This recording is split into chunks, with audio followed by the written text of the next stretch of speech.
You do a Hulk smash impression. Hulk smash. Hulk smash. Totally. I'm starting the podcast with this.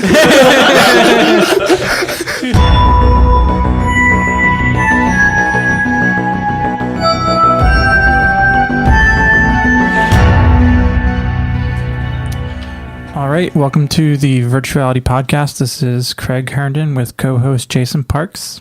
And today we're here to talk about Project Daredevil. And we have Matthew Shifrin and Daniel Levine, who are working together on this project. So, ambitious name and title. So, what is Project Daredevil?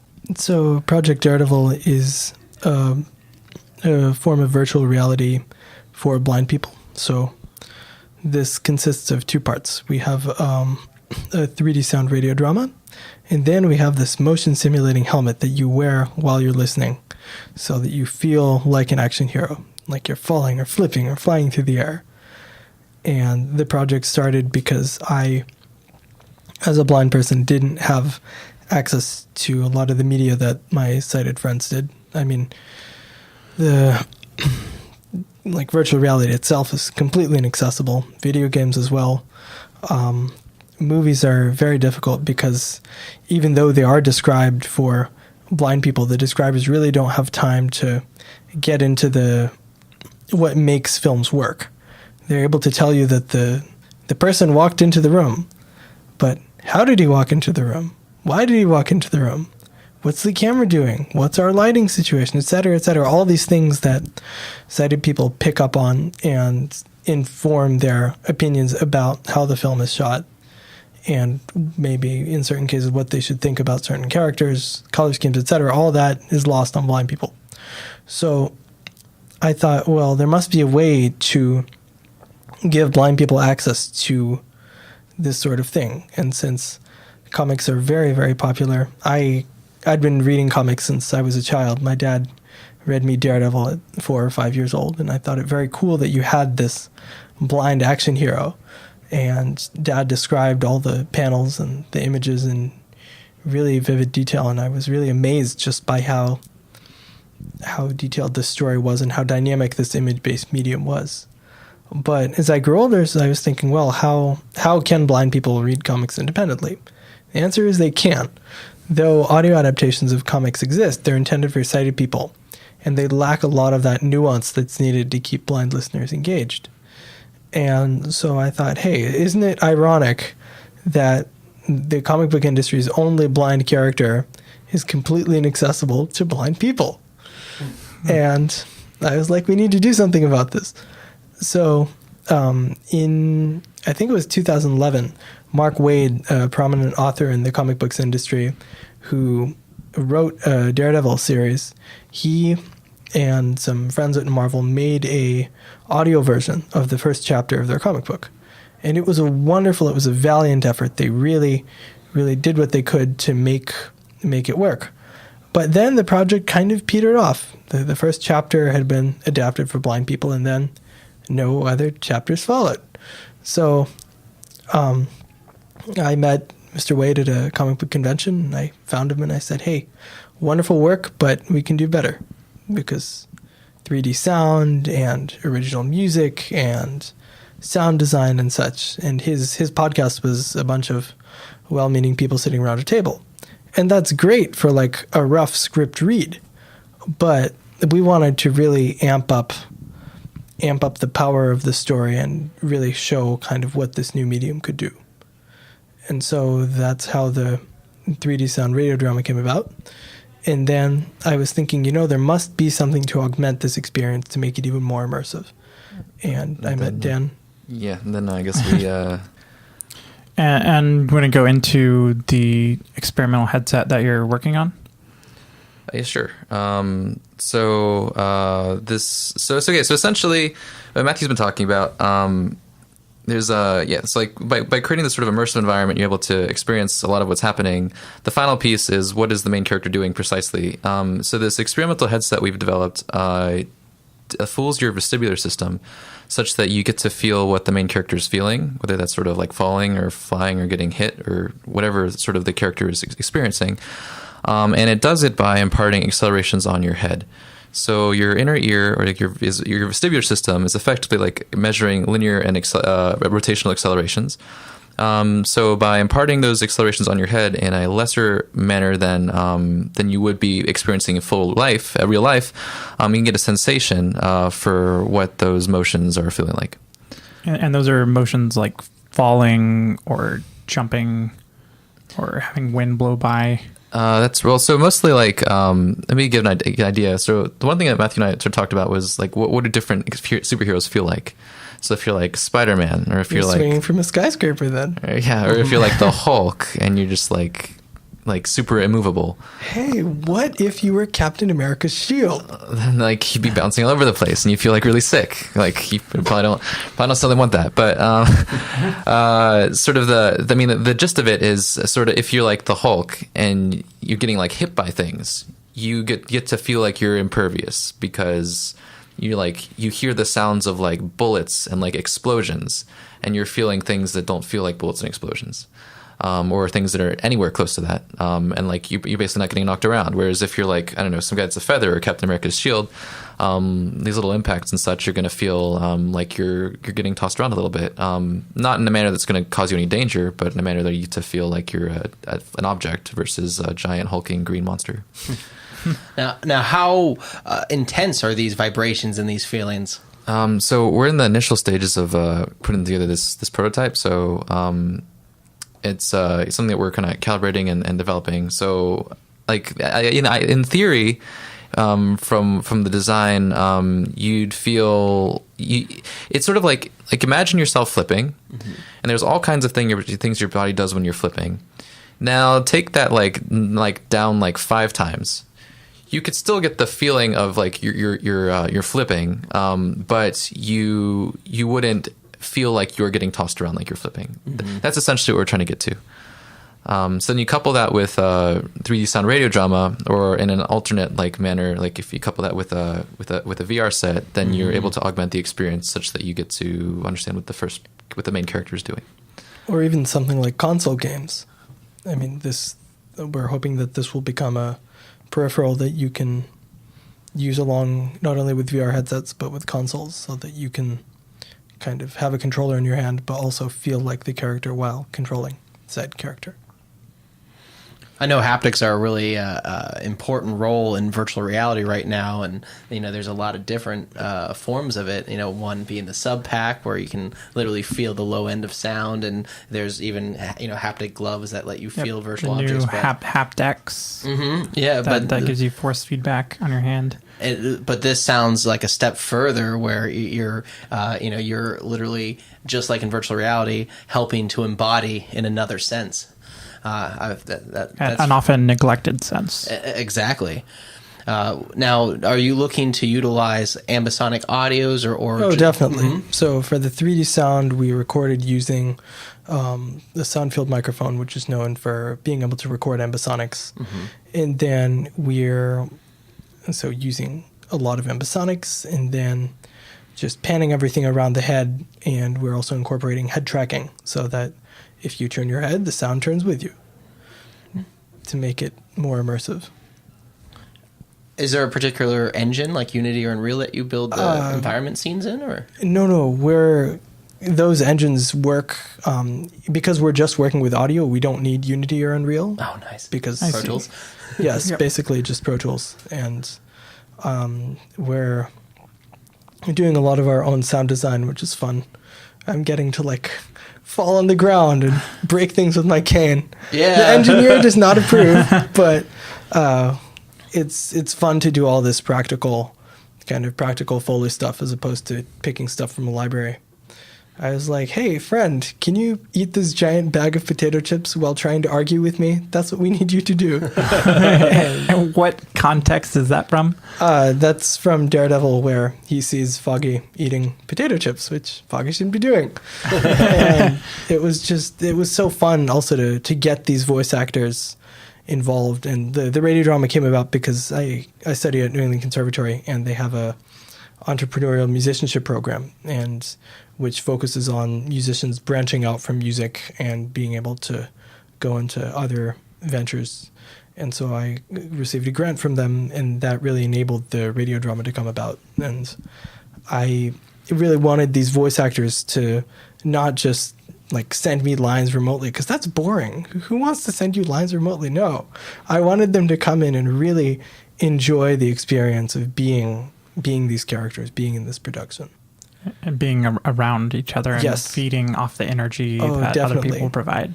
And it was great not only being around each other, but being around this kind of 3D sound microphone and seeing how our perspective can change as listeners as these people move around this microphone and place different props in various parts. And it was really an energizing experience to have these people vibing off of one another. Yeah, like you're absolutely putting on my audio production hat. You know, when you get them in a position, a performer, an audio, someone's doing dialogue or you're recording anything. Yeah, when you make it real and make it alive, and you give them the authority to play or to perform or to act, you get such a better recording.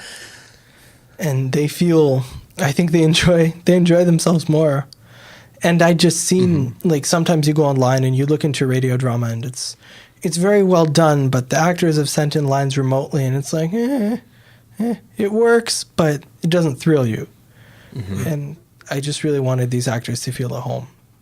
So what are the next steps for the project, and how much do you have completed already?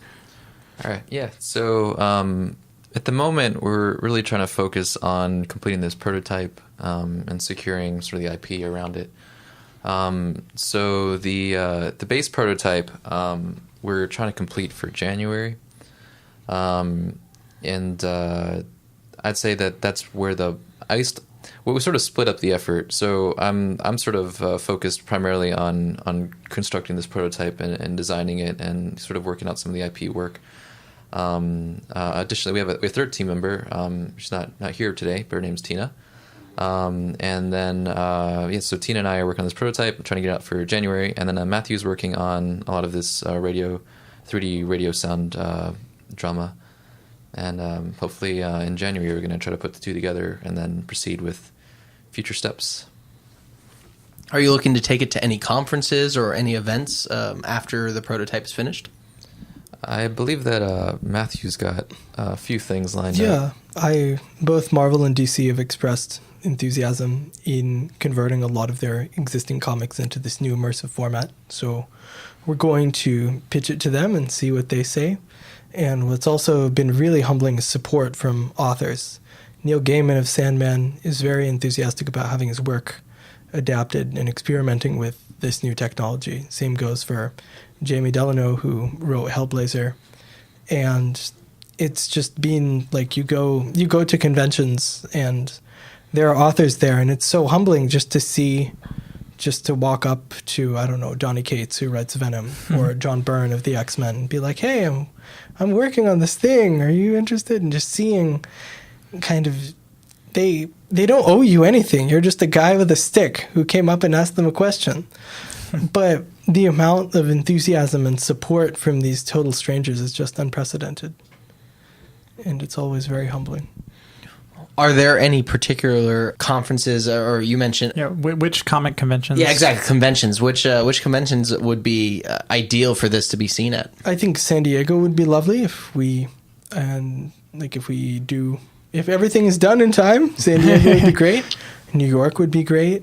I mean, those are the two major comic conventions. But and there's local ones like here in Boston. Oh, certainly. Yes. Boston, of course, would be wonderful. That's in August. For all I know, we could just run from convention to convention, just do the whole circuit. Yeah, exactly. Yeah, I mean, that's when you said when it's like bands going on tour. Sounds like Captain America's shield again. I mean, when you talk, that's exactly what I envision. I see this being something you create. Then I see it, having lines out the door, waiting to try it at conventions, and then eventually, manufacturing and get it into the hands of consumers. Oh, that would be lovely. That's our kind of dream goal, end goal. Yeah, it'd be sweet. I think it's very viable.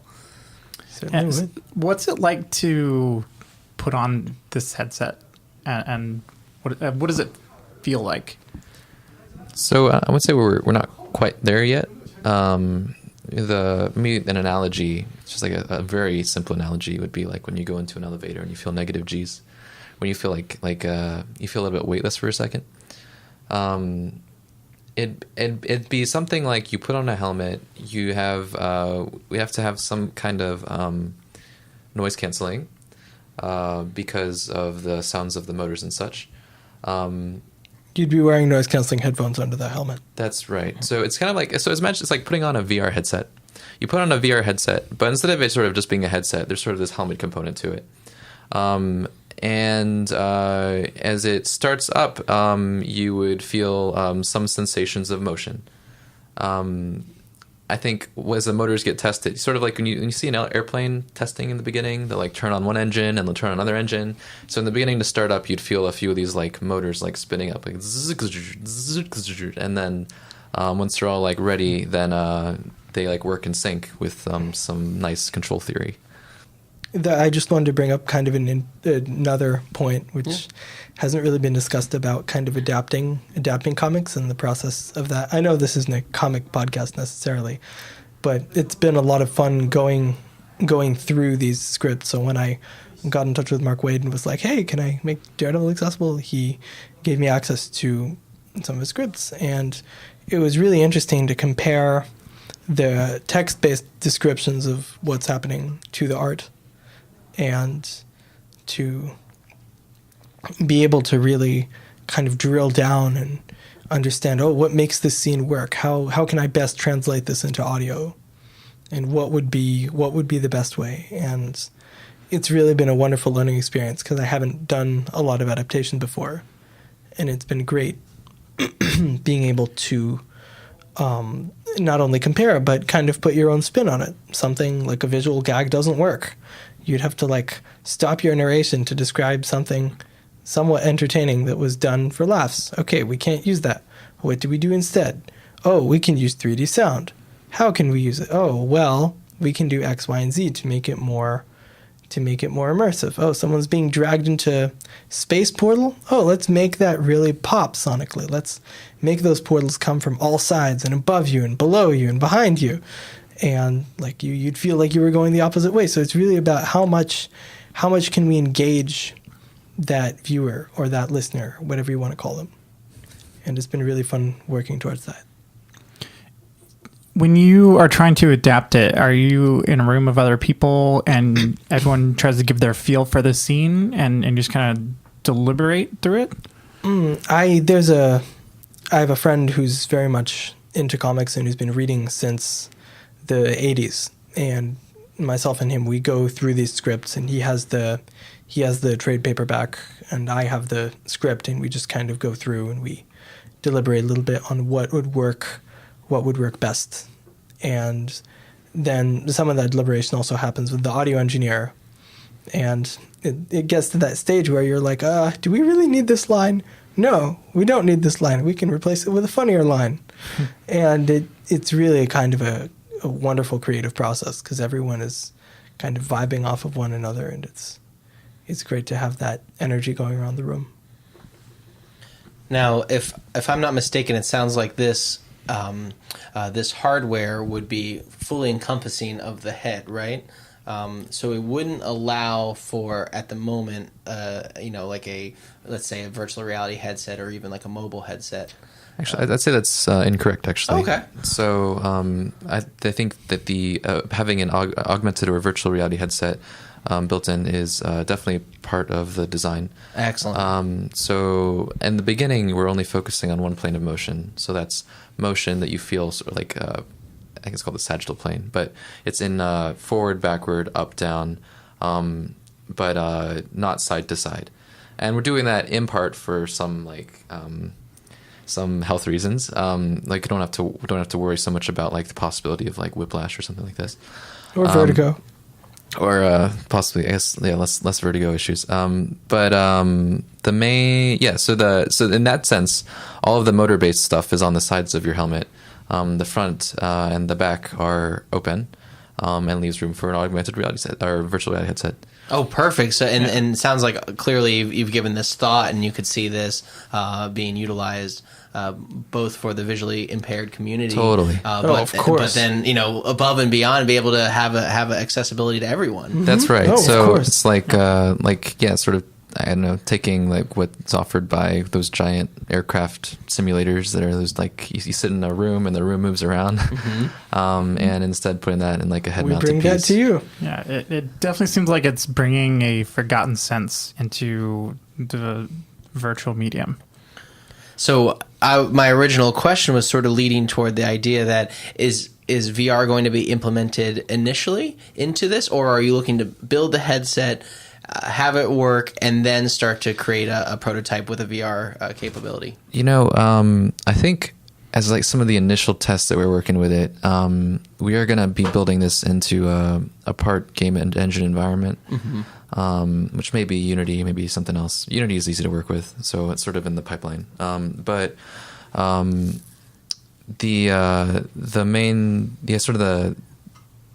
thing there is just being able to test these effects. So one way to test them easily is we have someone who's had experience doing like flips before have a camera controller inside a game environment where the character is doing flips, and we replay the acceleration profile of someone doing flips, and we see if it validates across a certain number of people. Do they feel like they're flipping? Yeah. Does it feel enough like they're flipping without causing any? So are these just random people that you bring in to test with? I think we first start with ourselves. Yep. That makes sense. But that's what I'm coming from is, so I have a background in gymnastics, so like I can apply a lot of these sorts of effects to what I feel, and before we do sort of formal safety training or safety testing and protocols and such. And what sort of safety concerns are you looking out for? So one of the first things is making sure we calibrate and put in fail safes so that we don't. It's actually sort of built into the mechanical design that the motors can't generate forces that would induce like super rapid accelerations for like whiplash. So you don't have like the car accident type injuries, such as like getting your head thrown around. So that's sort of the main. Then there's a secondary thing of VR already induces a lot of nausea and stuff. We don't know what the resulting feeling is going to be like, if it's going to make people really sick or not. If we can lower that magnitude of the effects, we believe that we can help address that. In addition, there's kind of a thing where if your vision matches up with the feelings that you feel, you're less likely to get sick. So like in aircraft, a lot of times when people are feeling sick if they first like ride in a small plane or such, it's because the plane is getting is feeling these random accelerations from being buffeted by the air, and the person just sees like the horizon, is not quite aware of these feelings they're feeling from these buffeted effects. So there's a mismatch between their eyes and the vestibular system, and that causes nausea. It's curious to see whether that happened with if you don't have sight, if you do get any kind of nausea effects. Actually, my guess is that you probably wouldn't. But we'll see what happens. And so you said you test with yourselves. So would you then either reach out into like local community to test with? Like, do you have other, like, what would be the next steps for testing and safety testing and those kinds of things? So the main first thing is we do our due diligence and make sure we have a safety testing protocol that gets approved by a reasonable body, and we haven't specifically looked into what to do there. Coming from MIT, it could be part of like an MIT type study, or it could be via another avenue. But we want to make sure that before we approach a group of people, that our device is safe to be used, and we don't risk injuring anybody. Fair enough. So your head doesn't fall off. So what are some of the design theories that you're building off of as a part of your research to create this headset? Yeah. So a lot of what we're working with has actually been around for a long time, and is relatively conventional. So sort of the root of it, as I guess we're using like reaction wheels to translate angular momentum into linear accelerations. as one part of it. And the second part of it is we're creating different torques with various different motors to induce overall accelerations in specific directions. So you see this across a lot of different areas, but specifically starting with like the 1950s or 60s was in satellites. Being able to control satellites without using like rocket thrusters. How do you align a satellite without firing rocket thrusters all the time? And the way you do that is you have a bunch of reaction wheels, which are basically like flywheels, like mass on a spinning disc, that you can either like spin up and stop to induce an acceleration, or spin up to induce over an overall torque.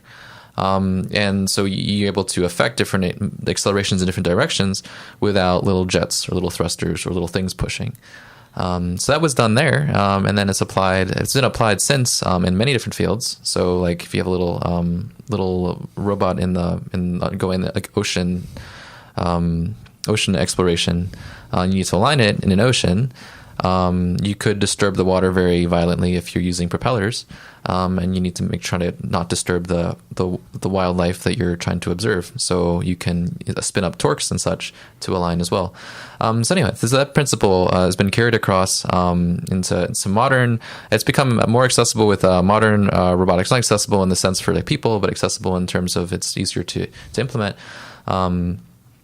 And with nice small microcontrollers and some good control theory and some reaction wheels, you can effectively impart accelerations however you want. So we're just taking that and trying to apply that to the case for feeling like you're the main character of a movie or a video game. It's quite the leap. Now, is this from your knowledge the first attempt to put all of these practices together? That's interfacing with a head like this is the first that we know. We've done quite a bit of research looking at this and haven't found anything on how to do this with the head before. Yeah, new technology from space to your head in your home. Space hat. Here's your tagline. Space hat. There you go. That's what it is. That's what it's called now. It's a space hat. So Matthew, I have a question along your design process. So are there other audio dramas that you enjoy or are like pulling from? Like, wow, they did this really well. And what kind of things like do or don't work in the audio drama setting? So I think the BBC has done wonderful work with kind of a mix of, it's not necessarily 3D sound, but it's this very immersive, very kind of wide, lush stereo. If you listen to their Master and Commander series, based on the books about the Napoleonic Wars and battleships and such, you'll see that where the soundscape is so rich that you lose yourself in it very easily. And it's not like, hey, I'm 3D sound, look at me, there's something behind you. But it's such, there's just enough of it to really make you feel like you're on this creaking ship. And I think that sort of sound design is really something that we're aiming for. And then there's a really cool podcast called Wolverine: The Long Night, which came out January, February. And that's much more in the kind of 3D sound realm, where it's kind of deliberate 3D sound, but it's also very artfully done in the sense that we were able to follow the characters. Like our head is the camera, and it's great to see these characters placed around the head and moved in interesting and unique ways that we haven't seen before. And also the sound design and acting are very good. So is it, what does the 3D audio add for you personally? Of like, do you find yourself turning your head to try and get perspective on a different character? Yes. Or and that's in part what head tracking will really help with, because these 3D radio dramas that we're making are going to be head tracked so that you can turn your head, and that will give you more insight into certain characters, and you'll be able to hear more of how they're saying things, not just what they're saying, but you'll kind of be able to zoom in on them. And with current 3D sound, even in VR, head tracking doesn't really do much. Oh, the scene spins around you, cool. But that's all it does. And even for something like Wolverine: The Long Night, since it's intended for kind of a stationary podcast listener in headphones, it's not head tracked. So you're a stationary You're just a stationary entity, and all this stuff is happening around you, which isn't very good for immersion. Hence why we're working on implementing head tracking into these 3D soundscapes, so that you turn with the soundscape, but that when you do that, it doesn't just spin; it becomes more dynamic, if you will. So, like, you'll hear, let's say you're in New York. I don't know, you're at an intersection in New York City. And if you turn left at a certain point, you'll hear that a car is there. A car is idling. And then if you turn right, you'll hear more of the like audible pedestrian signal, the audible traffic light that's beeping to let you know when it's time to cross. So it's really about kind of implementing more immersion into these sequences, kind of like auditory Easter eggs. And so I could go through and listen to it again, and based on where I'm focusing, I could experience a different story almost. Mm-hmm. Yes. I know you're the from your description of this, you are the audio production champion. I know the music and the audio community has been wanting advancements in audio for the past 40 years, and we've had some breakthroughs in stereo, and then we had 5.1 surround, and then Dolby Atmos, and a few other breakthroughs, especially with ambisonic audios and stereoscopic audio. But this is really where audio should go and the direction it needs to take. So it's great that there's champions expressing that who clearly have a desire and a need for it. And surround sound is great. Atmos, 5.1, 7.1, whatever. But I don't want my audience to have to lug around a bunch of speakers. I want it to be a really portable solution, because we're already doing that with the motion simulating helmet. So why not just do the same from an audio standpoint?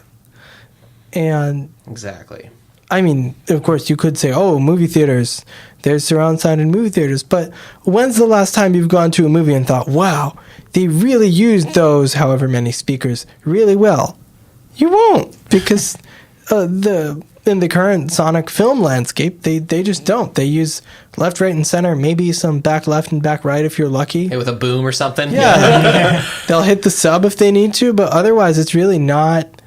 It's not very dynamic, and that's understandable because there's a giant screen in front of you and you're looking at all the cool stuff, and the sound is kind of secondary. But here we really want to put sound first. Just one more thing kind of about how I got into this project. I really wanted to bring this project to blind people because there's 8.5 million blind people in the US, and 3 million of those are children. And because the superhero stuff is so popular, I just wanted to give them more opportunities to really be involved in the medium. Not just be like, oh, I saw the Avengers, but be like, oh, I got to be Cap. I got to be Tony Stark. And I think it's really important for them to get that experience just because they can't see the characters. And they, like, yeah, Cap has a shield and he throws it at things, but I want them to go beyond that general knowledge and really get to experience some of the classic stories that the films are based off of, because comics are such a dynamic medium, both visually and story-wise, that I want blind kids to have that experience that sighted children have. Yeah, and actually, one other thought there is, for a total immersive experience, we're doing this thing to the head, but we could do it to other body parts as well.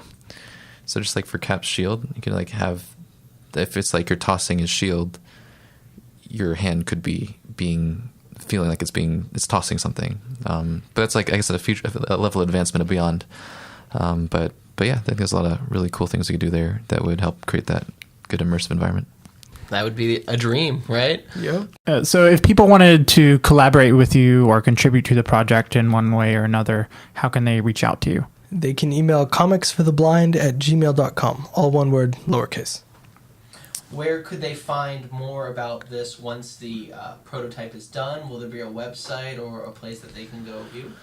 We'll likely put up a website, but I guess we can let you guys know. We can of course. do something like All that. right. I think At Virtuality Cast, we'll keep you up to date on the latest movements of this project. All right. Well, I want to thank both of you for coming on and giving us your time. This is a super exciting project, and I think it's really going to change how people think about the creative mediums and how sound plays such an important part in immersion. Jason, do you have any final thoughts?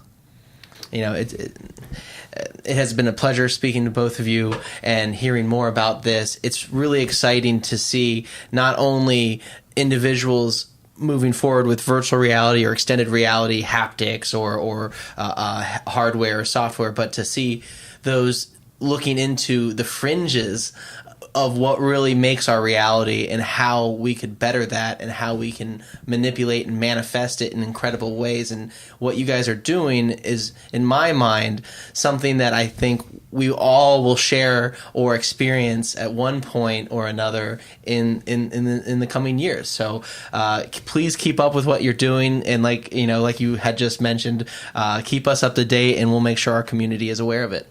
Thank you very much. Thank you so much. All right, this has been another episode of the Virtual Reality Podcast. We'll see you in this reality and the next.